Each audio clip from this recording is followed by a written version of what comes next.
Hello అండి. ఈ వీడియోలో యంగ్ బేబీలో నెక్స్ట్ పార్ట్ చూద్దాం. ప్రీవియస్ పార్ట్స్ ఒక ప్లేలిస్ట్ లింక్ ఈ వీడియో డిస్క్రిప్షన్‌లో ప్రొవైడ్ చేశాను. ఫస్ట్ ఆ వీడియోస్ చూసి ఇది ఫాలో అవ్వండి. లేకపోతే కన్‌ఫ్యూజ్ అయిపోతారు. ఇలాంటి వీడియోస్ ఫ్యూచర్‌లో మిస్ అవ్వకుండా ఉండడానికి తప్పకుండా ఛానెల్‌ని సబ్స్క్రైబ్ చేసుకొని బెల్ ఐకాన్ ఆన్ చేసి పెట్టుకోండి. ఎపిసోడ్ స్టార్టింగ్‌లోనే డింగ్ వాళ్ళ వైఫ్ ఏం చేస్తుందంటే ఎఫాంగ్‌కి ఫేక్ సర్టిఫికేట్ బెయిలాన్ ఇచ్చింది కాబట్టి బెయిలాన్ని బాయిలర్ రూమ్‌లో వర్క్ చేయాలి ఆ రోజు నుండి అని చెప్పేసి పనిష్మెంట్ లాగా తనకు అలా ఇస్తారు. సో బెయిలాన్ ఆ ప్లేస్‌కి వెళ్తుంది. అక్కడ ఒక అతను ఉంటాడు. సో వెళ్ళి అక్కడ నా వర్క్ ఏంటో చెప్పండి నేను చేస్తాను అంటే, "నీకు రూల్స్ చెప్పాలన్నా నాకసలు మూడ్ రావట్లేదు. నువ్వు ఆఫాంగ్‌కి ఫేక్ సర్టిఫికేట్ ఇచ్చావు. నీలాంటి వాళ్ళంటే నాకస్సలు నచ్చరు" అన్నట్టు చెప్తూ ఉంటాడు. ఆఫాంగ్‌ని ఏమన్నా మీరు లవ్ చేసారా? అంత ఫీల్ అవుతున్నారు. ముందు వర్క్ ఏంటో చెప్పండి అన్నట్టు తను చెప్తే, "సరే నీకు 1 అవర్ టైమ్ ఇస్తున్నాను. ఇక్కడున్న కోళ్ళనంతా ఆ ప్లేస్‌కి షిఫ్ట్ చేయి" అన్నట్టు వర్క్ ఇస్తాడు. బెయిలా నీకు ఆ వర్క్ చేస్తూ ఉంటుంది. చాలా కష్టంగా ఉంటుందన్నమాట. అయినా కూడా పాపం చేస్తూ ఉంటుంది. ఇంతలో ఈ విషయం తెలుసుకున్న లూక్సీ అక్కడికొస్తాడు. వెంటనే అక్కడ వర్కర్‌ని ఎవరైతే వర్క్ ఇచ్చారో మన బెయిలాన్‌కి అతన్ని కొట్టబోతాడనమాట. గట్టి గట్టిగా అరుస్తూ ఉంటాడు. బెయిలాన్ వచ్చేసి లూక్జియాని "ఇక ఆపు గొడవ చేయకు" అన్నట్టు చెప్తూ ఉంటుంది.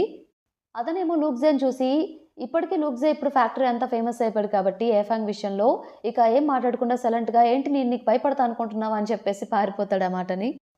మన లూక్సియా వెంటనే బెయిలాన్ తోటి "నువ్వు అన్నీ సర్దేసుకో ఇక్కడ వర్క్ చేయొద్దు. నువ్వు డాక్టర్‌వి అక్కడే వర్క్ చేయాలి. పద నేను వెళ్తాను" అంటే బెయిలాన్ "ఎందుకలా అంటున్నావు? ఆఫాన్‌కి హెల్ప్ చేసినందుకు నువ్వేమన్నా రిగ్రెట్‌గా ఫీల్ అవుతున్నావా?" అంటే "లేదు" అన్నట్టు చెప్తాడు. "నేను కూడా అవ్వట్లేదు.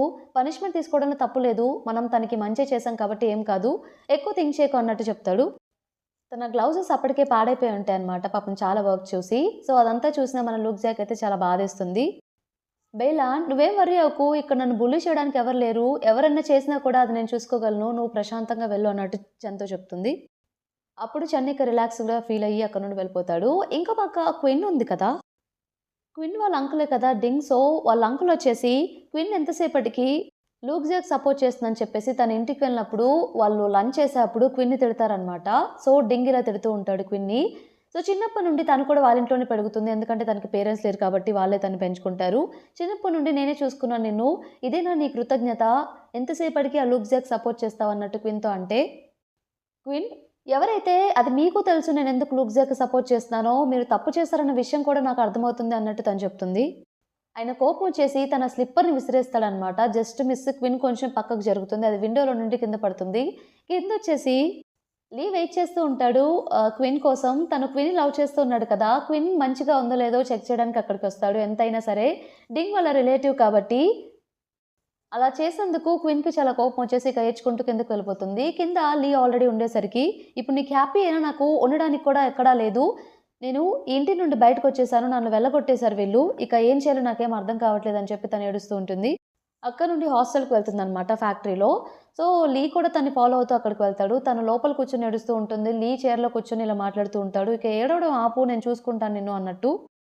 క్విన్నేమో ఇదంతా లూక్‌జియా వల్లే. ఎందుకిలా చేశాడు? తన వల్ల నేను ఇబ్బంది పడుతున్నాను. అందరూ నన్ను హేట్ చేస్తున్నారు. ఎవరికీ నేను నచ్చట్లేదు అన్నట్టంటే, లీ ఎందుకలా మాట్లాడతావు? ఎవరికి నువ్వు నచ్చట్లేదని నీకెవరు చెప్పారు? నాకు నచ్చుతున్నావు కదా! నేనెప్పుడు నిన్ను హేట్ చేయను అన్నట్టు చెప్తాడు. క్విన్ ఏంటి నేను చాలా సార్లు చెప్పాను నీకు, నేను నిన్ను లవ్ చేయట్లేదు అనంటే, వెంటనే లీ ఇలా చెప్తాడు. నేను లవ్ గురించి అనట్లేదు. నువ్వు నా ఫ్రెండ్‌వే కదా! అలా చెప్పాను అన్నట్టు కవర్ చేస్తాడు. నువ్వేం వర్రీ అవ్వకు. నేను చూసుకుంటాను నిన్ను అంటే, నువ్వేం చూసుకోవాల్సిన అవసరం లేదు. నాకిప్పుడు ఆకలేస్తుంది బయటికి పద అని చెప్పేసి అప్పుడే బయటకొస్తుందనమాట. వెంటనే లీ చాలా హ్యాపీగా ఫీల్ అయ్యి తను తీసుకువెళ్తాడు. నెక్స్ట్ డే లూక్సే వచ్చేసి ఆ బాయిలర్ రూమ్ దగ్గరికొస్తాడనమాట. ఆ వర్క్ షాప్ దగ్గరికి. అక్కడ విండోలో నుండి బైలాన్‌తో మాట్లాడదామని చెప్పేసి అప్పుడే విండోలో నుండి చూస్తే అక్కడ సెక్రటరీ ఉంటాడు. సెక్రటరీ బైలాన్‌తో మాట్లాడుతూ ఉంటాడు. ఏం మాట్లాడుతూ ఉంటాడంటే, "బైలాన్ ఇక్కడ నేను చూడలేకపోతున్నాను. నువ్వు ఇలా ఎంత కష్టపడ్డం. ఒకసారి ఇవ్వు నేను చూసుకుంటానని" చెప్పేసి తను ఆ వర్క్ చేస్తుంటే అసలు తను అది చేయలేకపోతాడనమాట. "సరే నువ్వే చెయ్యి.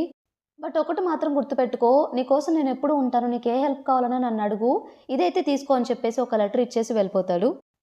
అప్పుడే కాసేపు ఆగిన తర్వాత అక్కడికి లోపలికి లూక్‌జియా వచ్చేసి బెయిలన్ కోసం తనొక టీ తీసుకొస్తాడనమాట. అలాగే తనకి గ్లౌజెస్ కూడా ఇస్తాడు. "ఇవి వేసుకో ఇవసలు చిరిగిపోవు. నీ వర్క్‌కి బావుంటాయి. సో, ఈ టీ తాగు కొంచెం నీకు రిలీఫ్‌గా ఉంటదని" చెప్పేసి ఎస్పెషల్లీ తన కోసమే ప్రిపేర్ చేసి తీసుకొస్తాడు. "ఇందాక నీకు ఆ సెక్రటరీ ఏదో లెటర్ ఇచ్చాడు కదా! నేను చూసాను. ఆ లెటర్ ఇవ్వు" అంటే, "ఏ నీకెందుకు దాంతో" అంటే, "ఇవ్వు" అని చెప్పేసి ఆ లెటర్ తీసుకుంటాడు. ఓపెన్ చేసి చూస్తే అదొక హోటల్ రూమ్ అనమాట. తన కోసం ఫ్యాక్టరీలో ఎప్పుడూ నీళ్లు సరిగ్గా ఉండవనమాట. అందుకే తన కోసం నీట్‌గా బాత్ చేయాలని చెప్పేసి ఆ హోటల్ రూమ్ బుక్ చేస్తాడు. అందుకే అది యూజ్ చేసుకోమన్నట్టు ఆ కార్డ్ ఇచ్చేసి వెళ్తాడు. అది చూడగానే లూక్‌జియాకి చాలా కోపమొచ్చేసి, "ఇంత పని చేస్తాడా? నువ్వు మాత్రం ఇక్కడికి వెళ్ళడానికి వీల్లేదు" అన్నట్టు చెప్తాడు. మన బైలాన్ అదేంటి అలా అంటావు, నేను వెళ్దాం అనుకున్నాను అంటే వద్దు నువ్వు వెళ్ళకు అని చెప్పేసి మన లూక్జే ఏం చేస్తాడంటే తన ప్లేస్లో లూక్జేనే వెళ్దాం అని చెప్పి ఫిక్స్ అవుతాడు. సెక్రటరీ ఏమో ఆ హోటల్ రూమ్‌కి వెళ్తాడు ఈవినింగ్. బెయిలన్ అక్కడికి వచ్చుంటుందేమో అని చెప్పేసి చాలా హ్యాపీగా వెళ్ళి, సో, తను ఎవరో చెక్ ఇన్ అయ్యారన్నట్టు కింద రిసెప్షన్‌లో చెప్తారనమాట. బెయిలానే అనుకోని చాలా హ్యాపీగా రూమ్ లోపలికి వెళ్ళిపోయి, లోపల ఎవరో స్నానం చేస్తూ ఉంటే బెయిలానే అనుకోని ఇలా మాట్లాడుతూ ఉంటాడు పాపం. బట్ లోపల ఉండేది మన లూక్జే అనమాట. నువ్వొస్తావని అస్సలు ఎక్స్‌పెక్ట్ చేయలేదు. నాకు చాలా హ్యాపీగా ఉంది. నీలాంటి అమ్మాయిల్ని నా లైఫ్‌లోకి ఇన్వైట్ చేయడానికి నాకు చాలా హ్యాపీగా ఉంది. నువ్వు ఫస్ట్ డే వచ్చినప్పుడు ఈ ఫ్యాక్టరీకి ఈ డ్రెస్ వేసుకున్నావు, అది వేసుకున్నావు అని చెప్పేసి ఇలా మాట్లాడుతూనే ఉంటాడు. కాసేపు ఆగిన తర్వాత వాష్‌రూమ్ నుండి లూక్జే బయటికి రావడం చూసి సెక్రటరీ ఒక్కసారిగా షాక్ అవుతాడనమాట. "నువ్వేం చేస్తున్నావంటే, అదేంటి నేను కూడా ఫ్యాక్టరీలో కష్టపడి వర్క్ చేస్తున్నా కదా! మాలాంటోళ్ళకి కూడా ఇలా ఆఫర్స్ ఇవ్వాలి కదా! అందుకే ఈ ఆఫర్ నేను యుటిలైజ్ చేసుకున్నాను" అన్నట్టు లూక్జే అంటాడు. సెక్రటరీ కోపమొచ్చి, "ఏంటి నీ కజిన్ జియాంగ్‌ని చూసుకొని ఇదంతా చేస్తున్నావా?" అంటే, లూక్జియా, "ఏంటి దీనికి నా కజిన్ ఇన్వాల్వ్‌మెంట్ కూడా కావాలా? మిమ్మల్ని చూసుకోవడానికి నేనే చూసుకోగలను ఈ మ్యాటర్" అన్నట్టు తను చెప్తాడు. ఇక సెక్రటరీ ఏం మాట్లాడకుండా వెళ్ళిపోతాడనమాట. అక్కడి నుండి బాత్ చేసి అంతా రెడీ అయిపోయి కిందకొచ్చేసి బెయిలాన్ని మీట్ అవుతాడు. బెయిలాన్‌తో ఏం చెప్తాడంటే, అతని ఫేస్ చూడాలి, ఆ సెక్రటరీ ఫేస్, నేను బయటికి రాగానే ఒక్కసారిగా షాక్ అయిపోయాడు. నేనైతే అసలు చాలా సేపు నవ్వుకున్నాను అన్నట్టు చెప్తూ ఉంటాడు బెయిలాన్. యాక్చువల్లీ నాకు వెళ్ళాలని ఉంది. నేను వెళ్లి అక్కడ నీట్‌గా బాత్ చేద్దాం అనుకున్నాను. నువ్వే వెళ్ళొద్దని చెప్పావన్నట్టు అంటే, వద్దు అవసరం లేదులే అన్నట్టు చెప్తాడు. ఆ రోజు నైట్ ఇద్దరు కలిసి డిన్నర్ కంప్లీట్ చేసి మన హీరో లూక్జే వచ్చేసి బాగా డ్రింక్ చేస్తాడు. బెయిలాన్ ఏం చేస్తుందంటే ఒక హోటల్‌లో రూమ్ తీసుకొని, సో, అతను బాగా డ్రింక్ చేస్తున్నాడు కాబట్టి ఇద్దరు కలిసి ఫైనల్లీ ఆ రూమ్ లోపలికి వెళ్తారనమాట. మన లూక్సే వచ్చేసి బాగా డ్రింక్ చేస్తున్నాడు కాబట్టి బెయిలాని చూసి తన పక్కనే ఉంటుంది. సో, బెయిలాని చూసి "నువ్వు బెయిలానా?" అంటే అవును అంటే, "కాదు బెయిలాన్ ఇంకా ప్రిటీగా ఉంటుంది. నువ్వు బెయిలాన్ కాదని" చెప్పేసి ఏదేదో మాట్లాడుతూ ఉంటాడు డ్రింక్ చేసి. బెయిలాన్ చాలా వియర్డ్‌గా ఉంటుంది కదా! అని చెప్పేసి బెయిలానే కావాలని అలా అడుగుతుంది. లూక్స్ ఏం చెప్తాడంటే, "ఎవరు చెప్పారు నీకు బెయిలాన్ వియర్డ్‌గా ఉంటుందని చెప్పేసి? తను తనని ప్రొటెక్ట్ చేసుకోవడానికి ఎప్పుడు కొంచెం కోపంగా బిహేవ్ చేయొచ్చు. ఎందుకంటే తను లోన్‌లీగా ఉంటుంది కాబట్టి అలా చేస్తుంది. తను ఎంత హానెస్టో, తను ఎంత మంచిదో నాకు బాగా తెలుసు. తనని ఎవరన్నా బుల్లీ చేస్తే నేను అస్సలు ఊరుకోను. వాళ్ళతో ఫైట్ చేసి వాళ్ళని బాగా కొట్టేస్తాను" అన్నట్టు చెప్తూ ఉంటాడు. అప్పుడే బెయిలాన్‌కి లూక్జియాకి తన మీద ఎంత ఇష్టముందో అర్థమవుతుందనమాట.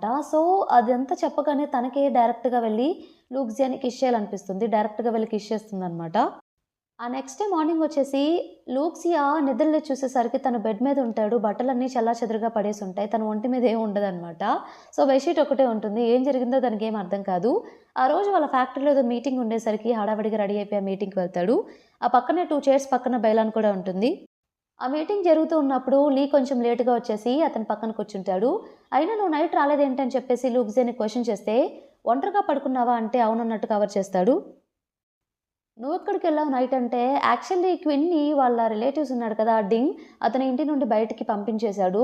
హాస్టల్ రూమ్‌లో ఉందామనుకుంటే ఫ్యాక్టరీ. సో, తన రూమ్‌మేట్ బెయిలాన్ కాబట్టి తనకి ఇంట్రెస్ట్ లేదు. అందుకే తనని గెస్ట్ హౌస్‌కి తీసుకువెళ్ళాను. నైట్ మేమిద్దరం అక్కడే ఉన్నాం అన్నట్టు చెప్తే, లూక్జియా, అంటే నైట్ ఇద్దరు కలిసున్నారా? అంటే, అలా కాదు, అలా అలా మాట్లాడతావు. రిలేషన్‌షిప్ కన్ఫర్మ్ అవ్వకుండా అవన్నీ ఎలా చేస్తాం? తప్పు అన్నట్టు లీ చెప్తాడు. అప్పుడు లూక్జియా మనసులో అనుకుంటాడు, అవును కదా! నైట్ ఏం జరిగిందో నాకేం అర్థం కావట్లేదు అని చెప్పి అనుకుంటాడు.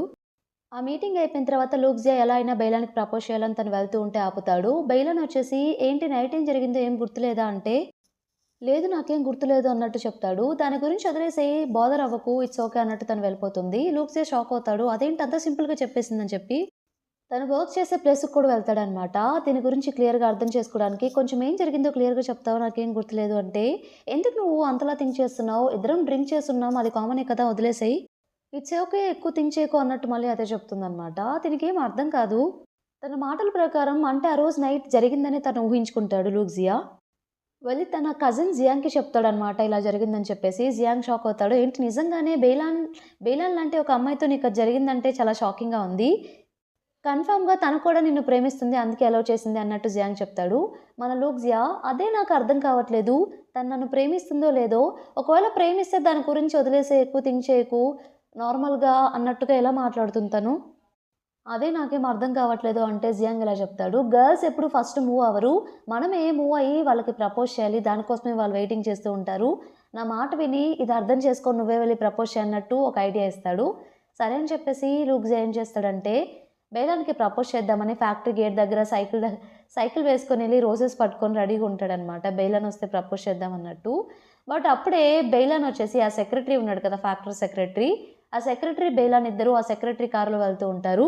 వాళ్ళని ఫాలో అవుతూ లూక్జియా కూడా వెళ్తే వాళ్ళ ఒక హోటల్ దగ్గర ఆగి ఇద్దరు కలిసి లోపలికి వెళ్తారు. మన లూక్జియా ఒక్కసారిగా షాక్ అవుతారనమాట. వీళ్ళిద్దరూ కలిసి లోపలికి ఎందుకు వెళ్తున్నారని చెప్పేసి. ఇంతటితో మనకి ఎపిసోడ్ కంప్లీట్ అయిపోతుంది. ఈ ఎపిసోడ్ మీకు నచ్చిందనుకుంటున్నాను. నచ్చితే తప్పకుండా ఛానల్‌ని సబ్స్క్రైబ్ చేయండి. అలానే వీడియోని కూడా లైక్ చేయండి. Thank you for watching.